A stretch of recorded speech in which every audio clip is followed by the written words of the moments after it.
Hello students, this is Rahila Khurshid and welcome to Pro Medico. आज का हमारा टॉपिक है introduction to microbiology. So let's start.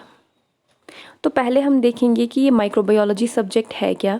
Microbiology एक ऐसी स्टडी है या फिर एक ऐसा सब्जेक्ट है या फिर एक ऐसा एरिया है जहाँ पे हम ऐसे ऑर्गेनिज़म्स को स्टडी करते हैं जो बहुत ही ज़्यादा स्मॉल होते हैं और जो नेकेड आई से बिल्कुल भी विजिबल नहीं हो पाते हैं। विदाउट एनी मैग्नीफाइंग ग्लास हम इनको नहीं देख सकते हैं। ये ऑर्गेनिज़म्स जो हैं ये only under the microscope visible होते हैं। दैट इज़ वाई इनको माइक्रोस्कोपिक ऑर्गेनिज़म्स कहते हैं या फिर माइक्रो ऑर्गेनिज़म्स कहते हैं। और ऐसे माइक्रो ऑर्गेनिज़म्स की स्टडी को हम माइक्रोबायोलॉजी कहते हैं। इन माइक्रो ऑर्गेनिज़म्स में हमारे पास bacteria, archaea, viruses, fungi, prions, protozoa और एल्गी आते हैं। और इन माइक्रो ऑर्गेनिज़म्स को हम शॉर्ट में माइक्रोब्स भी कहते हैं।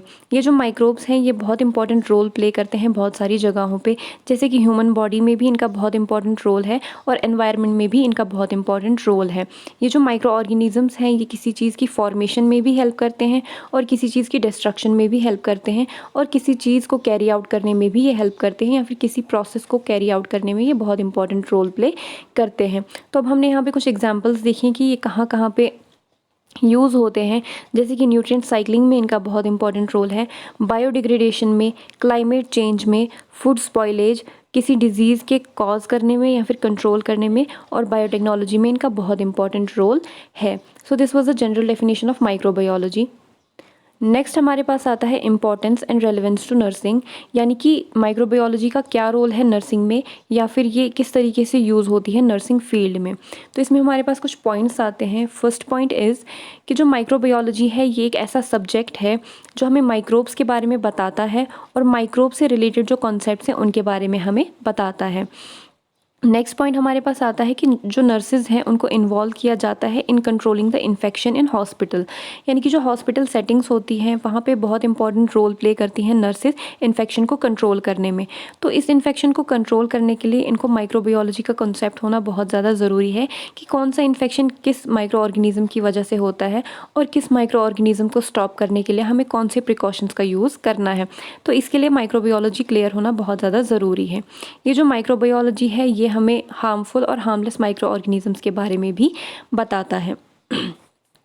नेक्स्ट आता है जो नर्सेज हैं ये माइक्रोबायोलॉजी को अप्लाई करती हैं बहुत सारे हेल्थ केयर सेटिंग्स में, जैसे कि ड्रग प्रोडक्शन में माइक्रो ऑर्गेनिजम्स का बहुत इंपॉर्टेंट रोल है।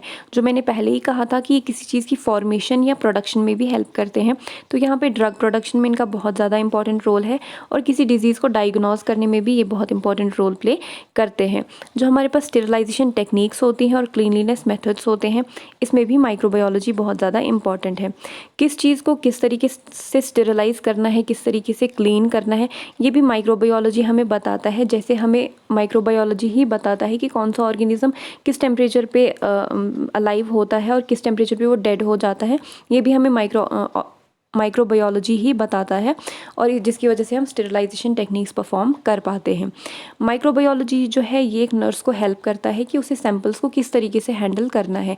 फॉर एग्जांपल अगर हमारे पास कोई पेशेंट है जो कम्युनिकेबल डिजीज़ से सफ़र कर रहा है, तो अगर हमने उससे कोई सैंपल लिया है तो एक नर्स उस सैंपल को किस तरीके से हैंडल करे ताकि वो उस कम्युनिकेबल डिजीज़ को स्प्रेड होने से रोक सके, ये भी माइक्रोबायोलॉजी है एक नर्स को ये भी माइक्रोबायोलॉजी ही एक नर्स को नॉलेज प्रोवाइड करता है।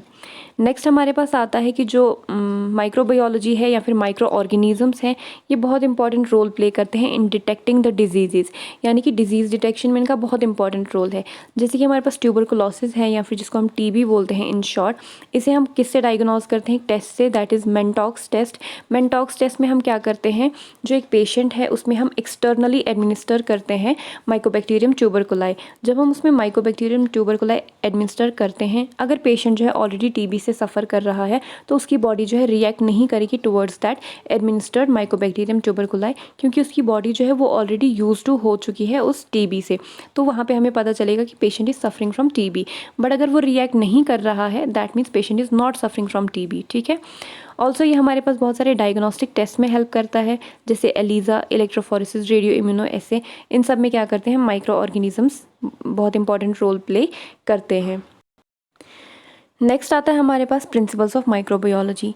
माइक्रोबायोलॉजी में हमारे पास 3 बहुत इंपॉर्टेंट प्रिंसिपल्स हैं जिनका बहुत इंपॉर्टेंट या फिर वाइटल रोल है इन माइक्रोबायोलॉजी। पहला है हमारे पास biochemistry, next is molecular biology and next is genetics. अब हम एक एक करके इनको डिटेल में पढ़ेंगे। First is biochemistry. बायोकेमिस्ट्री जो है ये एक ऐसी ब्रांच है या फिर एक ऐसी फील्ड है जो बहुत इंपॉर्टेंट है ताकि हम अंडरस्टैंड कर सकें मॉलिक्यूलर बेसिस ऑफ लाइफ को, और जो माइक्रो ऑर्गेनिजम्स हैं उनका क्या रोल होता है डिजीज़ प्रोसेस में, उसको भी ये अंडरस्टैंड करने में हेल्प करता है। तो अगर हमें डिजीज़ प्रोसेस के बारे में पता चल रहा है तो हम डिजीज़ को कंट्रोल करने में भी फिर तो with the help of biochemistry अगर हमें पता चल रहा है कि डिजीज़ प्रोसेस कैसे हो रहा है या फिर डिजीज़ ऑकर कैसे हो रही है, तो उसे हम फिर प्रिवेंट भी कर सकते हैं और ट्रीट भी इजीली कर सकते हैं। तो यह हमें बायोकेमिस्ट्री बताता है कि मॉलिक्यूलर बेसिस ऑफ लाइफ क्या है और डिजीज़ प्रोसेस कैसे ऑकर होता है, यह हमें बायोकेमिस्ट्री बताता है। नेक्स्ट हमारे पास आता है मॉलिक्यूलर बायोलॉजी। जहाँ बायोकेमिस्ट्री हमें मॉलिक्यूलर बेसिस ऑफ लाइफ बताता है, वहीं मॉलिक्यूलर बायोलॉजी हमें molecular basis of biological activity बताता है। यानी कि यहाँ हमें बायोलॉजिकल एक्टिविटीज़ के बारे में पता चल रहा है कि कौन सी इंटरेक्शंस हो रही हैं, कौन सी रिएक्शंस हो रही हैं जिसकी वजह से कोई प्रोसेस टेक प्लेस कर रहा है। तो यहाँ पे हमें मॉलिक्यूलर बायोलॉजी क्या बताता है, molecular basis of biological activity. Next हमारे पास आता है माइक्रोबियल जेनेटिक्स। माइक्रोबियल जेनेटिक्स जो है ये माइक्रो ऑर्गेनिजम्स को आइडेंटिफाई करने में हेल्प करता है फॉर डिफरेंट पर्पजेज। यानी कि एक माइक्रो ऑर्गेनिज्म क्या क्या रोल प्ले कर सकता है या फिर एक ऑर्गेनिज्म कौन कौन सी डिजीज़ को कॉज कर सकता है, वो हमें माइक्रोबियल जेनेटिक्स की वजह से पता चलता है। नेक्स्ट हमारे पास आता है कि हम माइक्रोबायोलॉजी में कौन कौन से ऑर्गेनिजम्स को स्टडी करते हैं। जैसे हमारे पास इसमें हम बैक्टीरिया को स्टडी करते हैं, protozoans, algae, parasites, yeast, moulds, fungi and viruses को हम इसमें स्टडी करते हैं। बैक्टीरिया की स्टडी को हम बैक्टीरियोलॉजी कहते हैं, प्रोटोजोन्स की स्टडी को प्रोटोजोलॉजी, एल्गी को फाइकोलॉजी, पैरासाइट्स को parasitology, yeast, moulds and fungi की स्टडी को माइकोलॉजी और वायरसेस की स्टडी को हम वायरोलॉजी कहते हैं। नेक्स्ट आता है हमारे पास हिस्टोरिकल पर्सपेक्टिव्स, यानी कि कौन से साइंटिस्ट या फिर कौन से माइक्रोबायोलॉजिस्ट ने क्या क्या कॉन्ट्रीब्यूशंस दिए in the field of microbiology. पहले माइक्रोबायोलॉजिस्ट हमारे पास आते हैं कार्लस लीनियस। कार्लस लीनियस जो है उन्होंने हमारे पास एक सिस्टम इस्टेब्लिश किया, that is scientific nomenclature. Scientific nomenclature जो है ये एक ऐसा सिस्टम ऑफ नेमिंग है जिसमें हमने माइक्रो ऑर्गेनिजम्स को नेम किया और इस तरीके से नेम किया कि ऑल ओवर द यूनिवर्स उनको उन्हीं नामों से जानने लगा। यानी कि जैसे हमारे पास लोकल लैंग्वेजेस में नेम्स होते हैं, तो जैसे जैसे लैंग्वेज चेंज होती है या फिर जैसे जैसे एरिया चेंज होता है वैसे वैसे वो नाम भी चेंज होते हैं, जिसकी वजह से बहुत ज़्यादा प्रॉब्लम्स हो सकती हैं। बट साइंटिफिक नॉमेनक्लेचर में हम माइक्रो ऑर्गेनिजम्स को ऐसा नाम देते हैं जिसकी वजह से उनको ऑल ओवर यूनिवर्स में उसी नाम से जाना जाता है। ये जो साइंटिफिक नॉमेनक्लेचर है इसमें हमारे पास 2 नेम्स होते हैं, जिसमें एक जीनस होता है और another one is specific epithet. और जीनस जो है इसको हम कैपिटल लेटर से डिनोट करते हैं और स्पेसिफिक एपिथेट कैपिटल लेटर से स्टार्ट करते हैं और स्पेसिफिक एपिथेट को हम स्मॉल लेटर से स्टार्ट करते हैं। ये जो जीनस है किसी भी ऑर्गेनिज्म के जीनस को रिप्रेजेंट करता है और स्पेसिफिक एपिथेट जो है ये किसी भी ऑर्गेनिज्म की स्पीशीज़ को रिप्रेजेंट करता है।